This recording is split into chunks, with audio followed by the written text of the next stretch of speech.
6 next आहे add 3 केले add 3 next आहे ऍड 5 करूयात ऍड 5 कसे करायचे आपल्याकडे बिट्स अवेलेबल आहेत का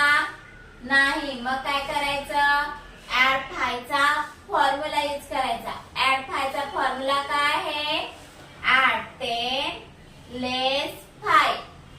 ऍड 5 चा फॉर्म्युला काय आहे ऍड 10 लेस 5 करूयात ऍड 10 लेस 5 केले ऍड 5 आपला आन्सर किती आला इथे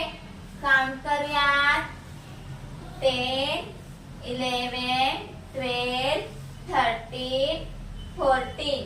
आपला आन्सर किती आलाय 14 चला तर राईट डाऊन करूयात